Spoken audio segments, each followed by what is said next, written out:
Mabuting araw po sa inyong lahat at welcome po dito sa inyong paboritong programa, ang Usap Tayo. Ako po si Vanji Jamitas mula sa Public Affairs and Special Events Division ng SSS. Welcome back. Ang pag-uusapan po natin mga SSS members ay ang mga pagbabalik. Yan. Wow. Dahil nga, ang topic natin ay, main topic natin ay ang pagbabalik. Kasama natin muli ang ating paboritong guest. Ang ating guest mula sa Member Education Department, si Sir Jomer Gonzales. Mabuting araw sa iyo. Mabuting araw, Ma'am Van. So, ayan. So, dahil pagbabalik, so nagbabalik.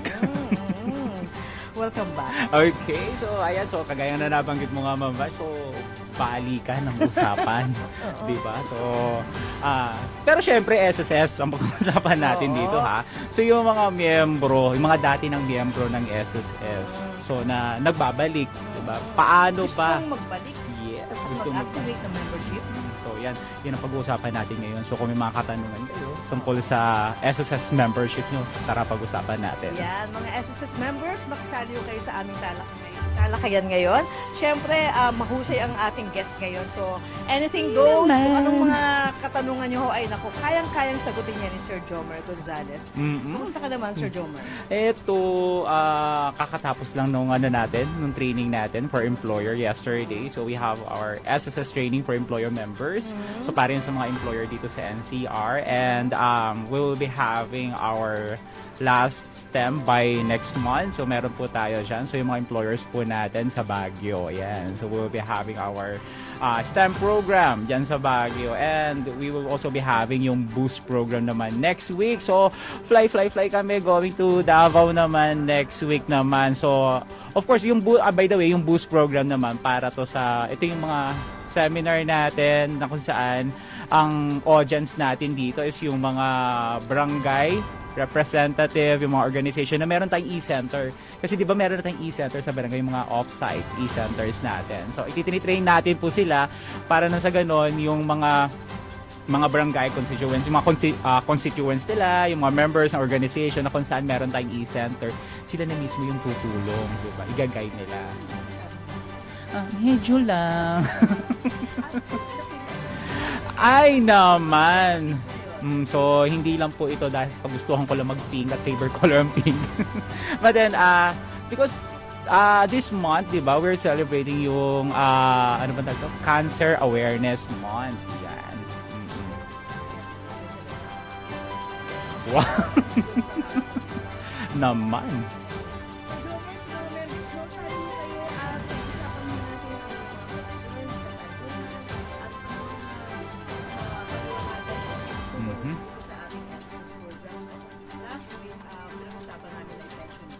Yes, kasama yung ato si Ma'am Marie Chris, diba?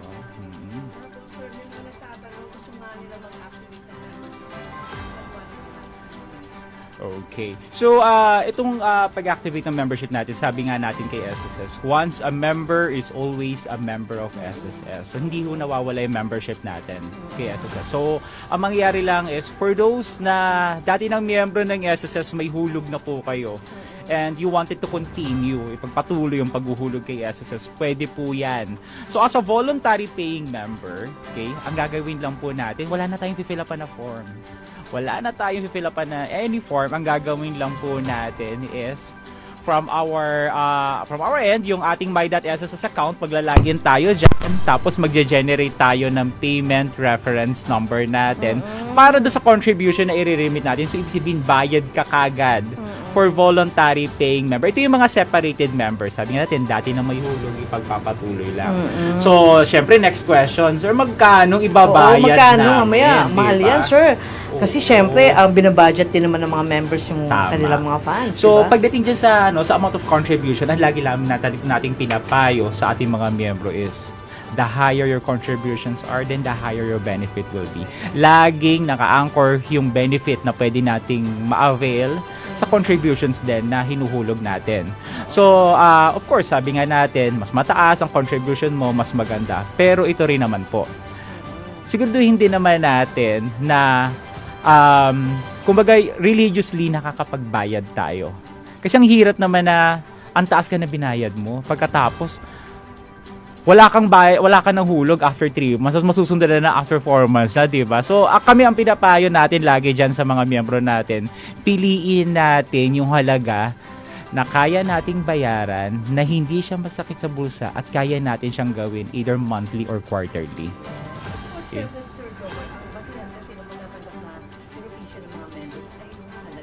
Tama. Yes. Tama po. So, sabi nga natin, 'di ba, hindi lang yung dami, hindi lang yung laki ng binabayad. Again, yung dami rin, hindi lang yung dami, kundi pati rin yung laki ng binabayad. So, kailangan sabayan. Okay? Uy, mga members, naku, sali ho kayo sa aming discussion ngayon. Anything goes ho under the sun. Naku, baka naman pati yung presyo ng sibuyas sa market. Actually, mainit sa labas. So, Kasi anything under the sun, baka magulat. Magkano yung tinaas ho ng gasolina ngayon? Open mic. Ayan. Yeah. Open mic po tayo ngayon. Kung may mga questions ho kayo, concerns, at gusto nyo hong mapaliwanagan tungkol sa mga bagong programa ng SSS, ay nako, sali ho kayo at tsak ho, masasagot namin yan. Katulong si Sir Jomar Gonzales. At saka si Ma'am Vanji. Ayan. Yan. Ano nga ba yung tandem natin? Nakalimutan ko na. Yung maamoy na tandem, banjo. Malayo pa lang naaamoy mo na. O, si Jovan. Banjo, Jovan. Sir Jomar, batiin natin si Ma'am Rosalina Lovitos. Yan. Ayan. Hi, Ma'am Rosalina. Good morning. Sabi good morning, SSS member and staff, si Ma'am Rosalina Lovitos. Actually, Yes. pati po yung kanina, sabi nga ni Ma'am Vanji. So, join kayo. Alam mo, namimiss ko na yung mga natin, yung mga viewers natin na mga OFWs, di ba? Ayan na sila. Ang dami nila. So, actually, ayan. sir, si Rosalina po ay from Hong Kong. Wow, OFW. talagang suki talaga. Hi, Ma'am Rosalina. Siyempre, batiin din natin ang ever-supportive na Acting Vice President ng Public Affairs and Special Events, si Ma'am KP Mamaril. Happy viewing sa iyo, Ma'am KP. Ay, Ma'am KP. Ayan, naka-pink din si Ma'am KP ngayon. Oo, diba? nga. Okay. Siguro may mga questions na hong kinukulate ang ating mga director. Abangan niyo po yan. Siyempre, sir, nabanggit mo, sino-sino ba yung mga voluntary members? Ito ba yung mga dating naghulog, natigil, ngayon gusto na nilang magbalik loob sa SSS? Okay. So, yung mga voluntary paying member, sila po yung una, may tatawag tayo na separated member. So, separated, ibig sabihin, dati silang employed, self-employed, dati silang household helper, or dati silang OFW. So, natigil sa paghuhulog, gusto nila ipagpatuloy, pwede yan as a separated member. Okay? Then, we have yung mga non-working spouse. So, voluntary paying member sila. Sino yung mga non-working spouse? Sila po yung legal spouse ng isang actively paying member. Okay. Kasi baka isipin nila, sabihin na, paano ako gusto kong maghulog sa SSS, pero, kumbaga, high school pa lang kayo, naniwala na kayo ng jowa mo sa forever. Pagkatapos, hanggang sa nagkatuluyan kayo, tapos ayun, 5 na kaagad yung anak, bumuo na kayong basketball team. So ngayon, itong si asawa, kumbaga, sabihin na natin si babae or si lalaki, siya yung nagtatrabaho. So yung kapartner niya, solely talaga nasa bahay. So ang trabaho niya is mag-alaga sa mga anak ninyo, linis ng bahay, di ba, magluto ng ulam. So, yan. So, plain housewife or houseband. So, saka pwede deserve sila. din naman ng mga misis na magkaroon ng decent na diba? income, no? So, Para sa kanilang mga bagets din, di ba? Totoo. Kaya sabi nga natin, di ba, may iba nagtatanong, bakit natin sila kino-cover? Wala naman silang trabaho.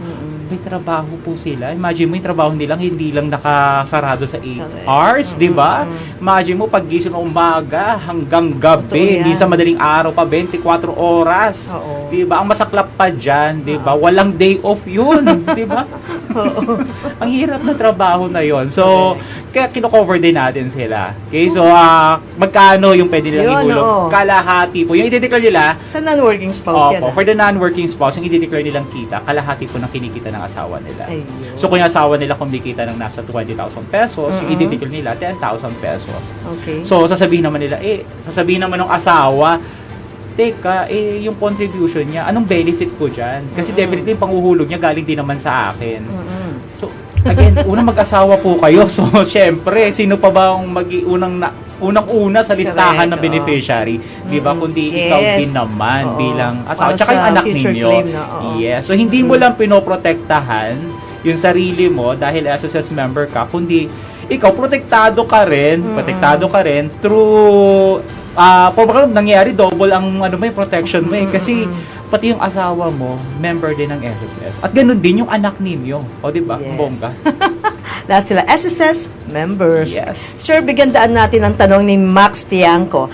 Sabi niya, pwede po bang magpa-enroll ng disbursement account sa branch? Lagi kasi nagde-decline yun sa akin kahit pina-follow up ko lahat ng steps and requirements. Okay. So, siguro sa bahay, nag-enroll siya pero hindi successful. So, hingi na siya ng tulong sa branch. Yes. So si Max, ayan, lama kita dyan. So, di ba, actually, kahit di naman kami, baka sabihin nyo, naku, kasi baka taga-SS kaya, di ba? Actually, na-experience din namin yan. Ako sa kapatid ko, na-experience ko yan. So, talagang may mga cases talaga na nare-reject. So, ganito lang po yan. As much as possible kasi, pagka nagpapapicture mo tayo, again po, kasi di ba, ano ba tawag dito? Yung selfie photo. Actually, hindi na nga selfie ang tawag. Kasi pagka selfie, di ba, parang may hawak camera, nakaganon ka eh. Kasi paano mo hawakan yung camera? May hawak kang dalawang ano. So, para portrait picture mo, just make it sure lang na yung hawak mong ID at saka yung proof of account, yan. Dapat readable yung nandoon. So, pagka zinom po yan, zinuzoom po natin yan eh. So, pagka zinom po yan, dapat readable siya. So, ayan. So, dapat bago natin i-submit yan kay SSS, bago natin i-upload, check muna natin, readable ba? Kasi possible kung ikaw mismo hindi mo nababasa, so lalo na kami. So, nare-reject siya. At saka dapat nagmamatch. Kung ano yung data na pinasok mo, dapat kung ano yung data rin nag-appear doon sa mga pinipresent mo, nagmamatch, diba? So, yung iba po kasi ganito, ang hawak-hawak na ID halimbawa, di ba kasi sabi natin, valid ID. So, so ang hawak-hawak na ID, postal ID. Pagkatapos, yung in-upload po, yung national ID. So, ayan. So, minsan doon, di ba? So, nagkakamali minsan doon sa hawak na ID. Tapos, meron pa tayo, di ba, yung selfie photo. Yan. Minsan, selfie photo. Check din po natin yung ina-upload natin. Kasi minsan, upload minsan kasi may mga member minsan nagkakamali doon sa ina-upload. Akala nila yun yung picture nila na selfie photo o yun yung picture ng biometric ID ng kanilang ID or ng proof of account. Minsan yung picture habang nakaposing sila sa beach, yung yung na-upload. So isa pa po yun. Yan. Nasisilaw pa sa araw yan. So yun po. So tingnan din natin yung ina-upload natin. And what else? Yung tanong niya, pwede ba sa branch? Actually, pwede naman po tayo magpatulong sa branch. Pwede sa e-center? Yes, may e-center po tayo sa mga branches po natin. Pwede po tayong pumunta doon. So, patulong tayo pagdating sa pag-upload. Baka kung pwede, actually, yung mga branch personnel natin, matulungin yan. So, actually, kahit sa disbursement account, lalo na iba dyan nakaka-issue yung mga yung mga pensioner, di ba? So, yung mga branch personnel natin, sila na nagpipicture. Yan, so pwede tayo patulong. Sir Jomar, na-mention mo kasi na pupunta sa branch. Meron pa rin bang branch coding? Katulad ng question ni Kiara Nakamura, implemented pa din po ba yung number coding in all branches ng SSS? Yeah, actually, implement pa rin naman natin. Diba, yung number coding scheme sa mga branches natin. Kasi nga, this is to decongest yung branches natin. Kasi minsan, natataon na, minsan, ang dami-dami. Sa araw na to, ang daming pumupunta. Pero may araw naman na kakaunti. Diba? Anong araw yun? May mga ganun, diba? May mga ganun. Tatimingan ng mga members. Kaya lang pag sinabi mo yung araw na yun, doon naman sila pupunta. So, marami pa rin. No? Kaya, again, meron tayong number coding pagdating sa mga branch. Sa pagpupunta tayo, mag-avail tayo ng services sa mga branches natin. Ayan. Pero may hindi naman po lahat ng services covered ng number coding. Like, for example, yung kung sa mga tellering natin, yung mga branches natin na may tellering, hindi yan covered ng number coding. Yes. So, anytime pwede sila mag-walk-in sa tellering. Yes. At the same time, ito po yung mga gusto mag-avail ng service sa branch natin, like for example, mag-file ng retirement. So, ang pinapayo ho namin, disability claim. Gusto nila sa branch talaga pumunta.